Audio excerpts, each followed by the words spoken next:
Twelfth chemistry question bank solution 2014 के बारे में 2013 तक कल तक हम बात कर चुके हैं। आज हम 2014 के बारे में बात करेंगे, उसका सॉल्यूशन के बारे में चर्चा करेंगे।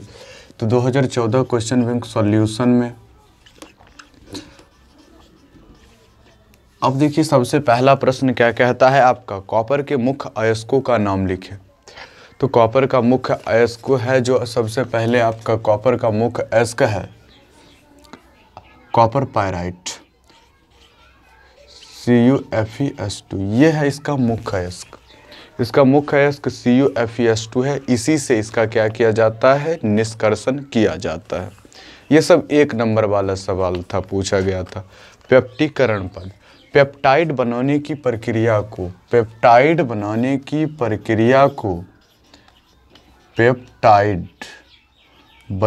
प्रक्रिया को हम पेप्टिकरण कहते हैं।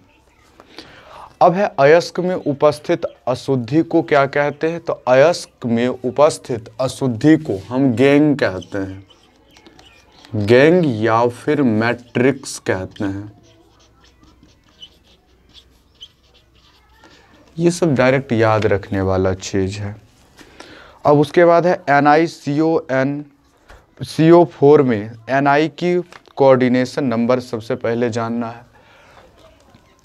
अब है ऑक्सीडेशन नंबर, तो NiCO4 में आपको पता करना है या कि इसका Na की ऑक्सीडेशन नंबर कितना है, ऑक्सीकरण संख्या कितना है, जिसका निकालना होता है उसको x मान लीजिए। इसका क्या होगा जी, इसका होता है +4 -2 और उसके बाद ये हो जाएगा आपका 4 इक्वल 0 हो जाएगा। x ये हो जाएगा आपका माइनस, अब देखिए +2 × 4 हो जाएगा, 0 हो गया। और आपका ये निकल का आ गया x प्लस, अब ये हो गया 8 इक्वल 0। अब देखिए ये वाला है x + 4। अब CO का सबसे पहले ऑक्सीडेशन नंबर कितना होता है, CO का ऑक्सीडेशन नंबर होता है, टोटली जान लीजिए, इसका टोटल निकाल करके आ जाता है आपका -1 आता है। तो -1 यहाँ पर आप क्लियरली याद रखिएगा। तो ये हो जाएगा आपका C - 4 = 0, x बराबर +4 इसका ऑक्सीडेशन नंबर आ जाएगा। x बराबर आपका +4 इसका ऑक्सीडेशन नंबर आ जाएगा। Cu+ का इलेक्ट्रॉनिक विन्यास लिखने के लिए कहता है, Cu+ का इलेक्ट्रॉनिक विन्यास लिखना है। तो सबसे पहले ध्यान देने वाला बात है कि सबसे पहले Cu का एटॉमिक नंबर होता है 29। तो जितना एटॉमिक नंबर होता है उतना ही उसमें नंबर ऑफ इलेक्ट्रॉन होता है। तो जब प्लस लगा हो तो एटॉमिक नंबर, अगर 1 प्लस लगा है तो इलेक्ट्रॉन की संख्या 1 घट जाता है, अगर माइनस लगा रहेगा तो एटॉमिक नंबर से 1 इलेक्ट्रॉन की संख्या बढ़ जाएगा। तो यहाँ पर प्लस लगा है तो मतलब इसमें Cu+ में 28 क्या है जी आपके पास इलेक्ट्रॉन्स है। तो 28 इलेक्ट्रॉन्स को इंडिकेट करना है इसको।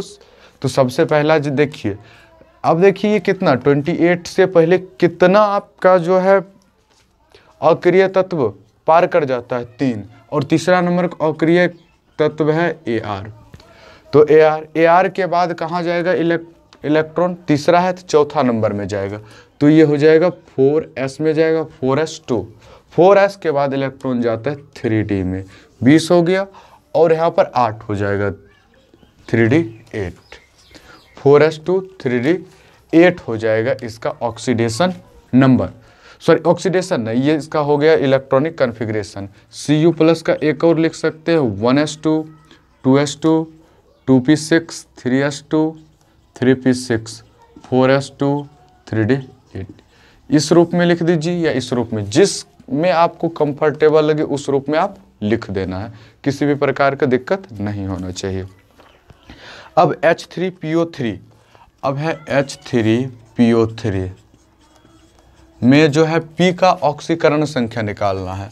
तो H का +1 होता है × 3 + x कर दीजिए, और इसका जो हो जाएगा आपका, इसका -2 × 3 हो जाएगा इक्वल 0 हो गया। तो ये +3 हो गया, +x हो गया, -6 हो गया इक्वल 0। तो x - 3 इक्वल 0, x इक्वल +3 हो गया। ये बात आपके सामने निकल करके आ गया। तो इसका ऑक्सीडेशन नंबर भी निकल गया आपके सामने। और उसके बाद है अक्रिय गैस की संयोजकता मतलब शून्य क्यों होती है। जो भी अक्रिय गैस होती है, अक्रिय गैस, उत्कृष्ट गैस, अक्रिय गैस की संयोजकता शून्य होने का मुख्य कारण क्या है? इसका मुख्य कारण है बाह्यतम कोश, बाह्यतम कोश का भरा होना। बाह्यतम कोश पूर्ण होता है, जो कोश है बाह्यतम, ये पूर्ण होने के कारण इसका जो है संयोजकता शून्य होती है। तो क्या लिखिएगा? तो अक्रिय गैस का संयोजकता शून्य होता है क्योंकि इसका जो है बाह्य कोश का इलेक्ट्रॉन कन्फिग्रेशन, या बाह्य कोश पूरा भरा हुआ होता है उसमें। इसमें तो आपको अब है मानक इलेक्ट्रोड विभव। कल फ्रेम से कट गया था मानक इलेक्ट्रोड विभव, आज हम चर्चा कर लेते हैं दोबारा मानक इलेक्ट्रोड विभव, या फिर स्टैंडर्ड इलेक्ट्रोड पोटेंशियल कहते हैं। तो जब विलयन की सांद्रता, विद्युत अपघट्य की सांद्रता 1 मोल हो, विलयन की सांद्रता 1 मोल, सांद्रता 1 मोल हो, तथा अब है तापमान 298 केल्विन पर, तापमान 298 केल्विन पर जो आपका विभव आता है उसे कहते हैं मानक इलेक्ट्रोड विभव। और इसका इंडिकेशन जो है ई नोट है, इसे ई नोट से सूचित किया जाता है। तो चलिए ये भी बात आपको क्लियर हो गया होगा। अब है आपका 8वां नंबर है जो, तो अम्ल वर्षा को परिभाषित करना है। अम्ल वर्षा, तो अम्ल वर्षा क्या है? Acid rain. ये बड़ा इंपॉर्टेंट टॉपिक है, पीछे भी आप पढ़े होइएगा। तो अम्ल वर्षा कल कारखानाओं, इंडस्ट्रियों से निकलने वाले जो प्रदूषित गैस से है, SO2 और हो गया आपको NO2, ये जैसे चिमनी हो गया, बड़े बड़े फैक्ट्री हो गया, वहाँ से सल्फर डाइऑक्साइड और नाइट्रोजन डाइऑक्साइड गैस से निकलती है। गैस निकल करके कहाँ जाएगा? वायुमंडल में जाएगा। तो वायुमंडल में तो जल भी गर्म होकर के जाता है, तो जल वाष्प जाता है। तो जल का गर्म होकर के वाष्प में बदलने की प्रक्रिया को वाष्पीकरण के द्वारा वो जल वायुमंडल तक पहुंचता है, और वायुमंडल में जाकर के धीरे धीरे वो जमा होता है।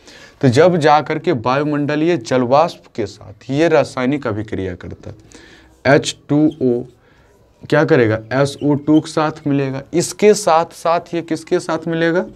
O2 के साथ, तब जाकर के ये H2SO4 बनाया, मतलब सल्फ्यूरिक अम्ल बनाया। और जब H2O NO2 के साथ मिलता है तब ये 2 प्रकार का अम्ल HNO3 और HNO2 बनाता है।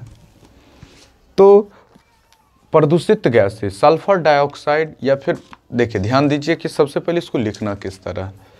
तो कल कारखानाओं से निकलने वाले सल्फर डाइऑक्साइड, नाइट्रोजन डाइऑक्साइड जब वायुमंडलीय जलवाष्प के साथ मिलती है, तो वायुमंडलीय जलवाष्प से मिल करके सल्फर डाइऑक्साइड, सल्फ्यूरिक अम्ल और जो है आपका नाइट्रोजन डाइऑक्साइड, नाइट्रिक अम्ल का निर्माण करती है। तो 2 प्रकार की एसिड नाइट्रिक अम्ल और नाइट्रस अम्ल का निर्माण करती है, और दोबारा अम्ल बनने की क्रिया और अम्ल बनकर के दोबारा धरती पर आने की क्रिया को, उसी अम्ल को धरती तक आने की क्रिया को अम्ल वर्षा कहते हैं। और ये अम्ल वर्षा जो है नुकसान पहुंचाता है फसलों को, मानवों को, साथ साथ इमारतों का। आजकल देखिएगा, सुने होइएगा कि आगरा का जो ताजमहल है उसका सुंदरता खराब होते जा रही है, पीलापन आ रहा है। इसका कारण, मुख्य कारण है आपका अम्ल वर्षा। तो उसके बाद है मोल प्रभाज। मोल प्रभाज, इसको मोल फ्रैक्शन कहते हैं या मोल अंश भी कहते हैं, इसी को कहते हैं मोल अंश भी। ये बड़ा इंपॉर्टेंट सवाल है, इसी को कहते हैं मोल फ्रैक्शन, इसी को हम कहते हैं मोल फ्रैक्शन कहते हैं। अब देखिए कहते किसे हैं मोल प्रभाज। अब देखिए विलय, या विलायक, विलय या विलायक के मोलों की संख्या तथा विलयन के मोलों की संख्या के अनुपात को मोल प्रभाज कहते हैं। विलय या विलायक के मोलों की संख्या तथा विलयन के मोलों की संख्या के अनुपात को मोल प्रभाज कहते हैं। तो विलयक, अगर विलयक मोल की संख्या क्या मान लीजिए, Na मान ले, विलयक के मोल की संख्या अगर क्या माने, Na मान ले, और विलायक मोल की संख्या क्या मान ले, Nb मान ले, Nb मान लेते हैं। तो सबसे पहले ए पदार्थ का क्या होगा, मोल प्रभाज क्या होगा, मोल प्रभाज को x के द्वारा इंडिकेट किया जाता है। तो XA बराबर हो जाएगा Na बटा Na प्लस Nb, और XB बराबर क्या हो जाएगा, Nb बटा Na प्लस Nb। और देखिए XA प्लस XB बराबर हो जाएगा आपका 1। अब देखिए जो किसी भी विलयन का मोल प्रभाज, अलग अलग विलय और विलायक मोल प्रभाज का योग जो होता है हमेशा 1 होता है। तो XA प्लस XB बराबर क्या हो जाएगा, आपका 1 आ जाएगा। तो ये हो गया। अब इसके बाद है लवन सेतु। तो लवन सेतु क्या है वो भी हम आपको समझा देते हैं। आप डेनियल सेल पढ़े होइएगा। तो डेनियल सेल में क्या होता है जी, अब देखिए डेनियल सेल के लिए लोन कॉन्सेप्ट याद रखना जरूरी है। L से लेफ्ट, O से ऑक्सीडेशन, A से एनोड निगेटिव। एनोड जो होगा निगेटिव होता है, बाकी सब सेलों में एनोड पॉजिटिव होता है, लेकिन डेनियल सेल में एनोड निगेटिव होता है और लेफ्ट साइड में ऑक्सीडेशन होता है, ये वाला बात। तो लवन सेतु U आकार की नली होती है।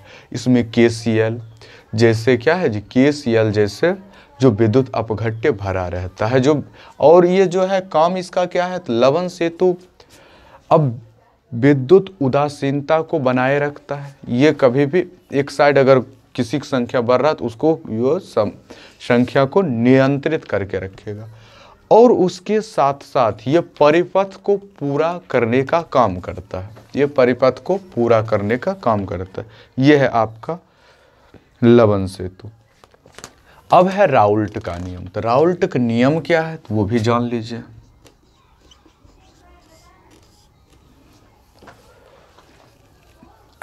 अब राउल्ट का नियम कहता है कि किसी भी पदार्थ का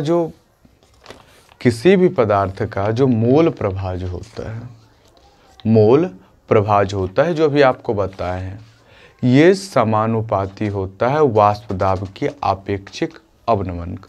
मोल प्रभाज जो है ये समानुपाती होता है विलयन के, या फिर क्या कहते हैं जी, विलयन के वाष्प दाब के आपेक्षिक अवनमन के समानुपाती होता है। Is it clear? अब है CH4 की परसंकरण बताना है। तो CH4 का परसंकरण हो जाएगा। तो परसंकरण निकालते कैसे हैं जरा सा चर्चा कर लेते हैं। तो पहले 1s, अब देखिए ये जो है C में C की परसंकरण, तो C का इलेक्ट्रॉनिक विन्यास 1s2 2s2। तो बाह्यतम कक्षा में S क्या उप कक्षा बन रहा है, S उप कक्षा बन रहा है। और इस देखिए E वाला है तो इसके आगे जो है आपको क्या बनेगा, P बनेगा, P बनेगा। वो 6 हो तो 1s2 2s2 2p 2 E और E हो गया। अब इसको कितना चाहिए, 4 बंध बनाना है तो 4 गो अयुग्मित इलेक्ट्रॉन चाहिए। तो E भी इलेक्ट्रॉन क्या करेगा, उत्तेजित होकर के यहाँ तक आ जाएगा।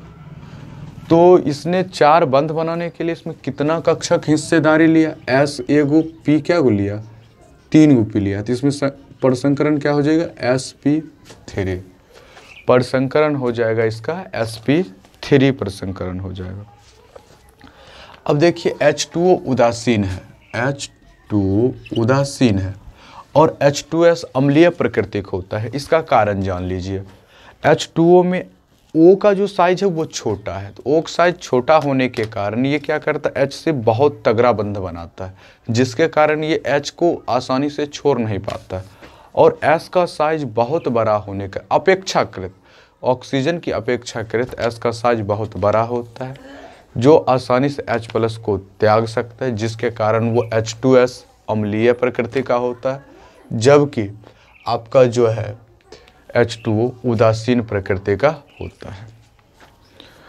HF या अब है HF और HCl में कौन प्रबल अम्ल है? अब कॉस हो जाएगा HCl। ये भी है HCl प्रबल अम्ल है। प्रबल अम्ल होने का कारण क्या है? तो प्रबल अम्ल होने का एक ही कारण है, वही F और Cl में साइज का, F की कंपेयर टू F फ्लोरीन, तो क्लोरीन का क्या है जी? ऑक्सीडेशन, सॉरी जो है आपका उसका शेप बड़ा होता है। शेप बड़ा होने के कारण क्या होता है जी? HCl ज़्यादा अम्लीय प्रकृति रखता है और प्रबल अम्ल है, वो ज़्यादा मात्रा में H+ को प्रोड्यूस कर सकता है। अब है विसरण और परासरण में। अब विसरण के बारे में जानते हैं। और अब देखिए,